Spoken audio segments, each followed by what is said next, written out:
Go ahead. I mean, I know you're still trying to determine exactly what happens, but it sounds like, just to put a fine point in it, regardless of whether it came from the Russian side of the border or it came from one of the separatists, that you feel that Russia has a responsibility here. Whether they gave them the weapon, they had operatives that helped them do it, or they just gave them the weapon in an instruction manual and said, go ahead. That's not at all what we said, or what the president said, or what the UN ambassador said, Elise. They laid out specific details of the events we've seen happening on the ground. All of that is important context.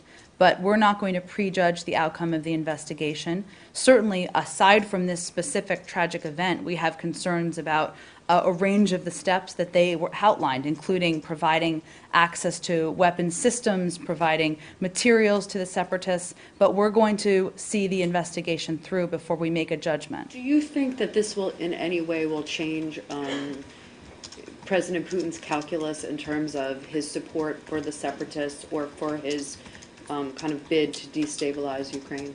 Well, it certainly should. This, as the president said this morning, was a wake-up call to the world, to many European countries, and certainly should be to Russia as well, that given all of these events, this is of great concern, and it's something that we think certainly that President Putin and the Russians should take a close look at. And do you think that this will harden European kind of resolve in terms of the severity of the measures that you've been considering? Well, we can't make a full prediction of that for obvious reasons, but certainly seeing the horrific events that happened yesterday, seeing the families who are mourning their loved ones, all of the information that's available should be a wake-up call to everybody. Are you going to push the Europeans to take a tougher line on Russia now? Well, I think, again, we're going to see this investigation through, but we've been engaged in discussions with the Europeans about sanctions for months now, as you all know. We'll see how this proceeds, but those will continue regardless. After the Ambassador Power's comments and after the president's comments, but in particular Ambassador Power's comments, how can you say that we're not going to prejudge the outcome of this investigation? Well, I mean, she outlined what you assess, you know, the conclusions of your looking into this so far, and did blame the Russians for it. Said it came from not a specific area, but a rebel-held area. That it was a specific kind of missile that was used. It seems to me that that's prejudging, or you've done your own investigation and those are the results of it. You seem to want to have it both ways. We have not done our own investigation. We're these participating in the allegations. international I investigation. understand. Let me finish.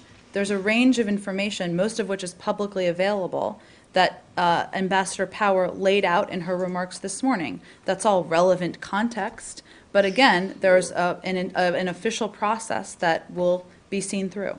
Well, it's not public information that an SA-11 that the I U.S. said the assesses vast that majority. SA-11 was responsible and that it was fired from rebel-held territory. That's something that I said the vast majority of I information. understand that, but in presenting those conclusions or those assessments, that seems to me, unless you've done your own investigation already, that there has been a prejudgment of what happened here. That was not the intention, and All I'd right. point you to where she stated in her remarks, I don't have it exactly in front of me, a reference to the fact that there will be an All investigation. right, but then she closed out her remarks that were near the end. She said, "This war must end. Russia can end this war. Russia must end this war." How is that not a prejudgment of the situation? Well, I think there's a Or is concern she here talking about outside more of this. broadly? Correct. There's an ongoing concern about the escalation, and certainly outside of this investigation,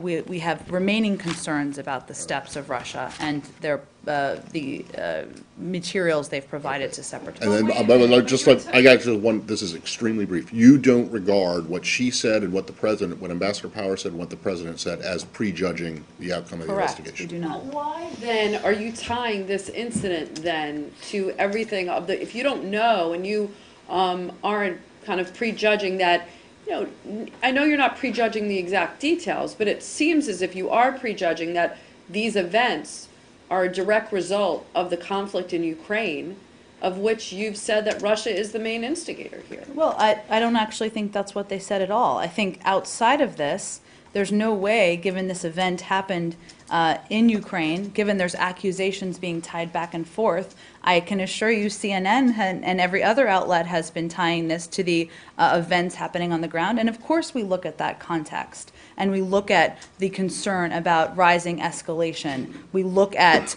that's why we called for a return to a discussion about a ceasefire. So certainly the context of what's happened over the last several months, given the accusations back and forth, is incredibly relevant. No, I here. understand, but if you say that you don't believe that the Ukrainians have this type of missile, and you say it came from eastern Ukraine, which would indicate that, and you say that you believe that the separatists were responsible, and you're blaming Russia for its support for the separatists, wouldn't that logically point to Russia as having some type of culpability here?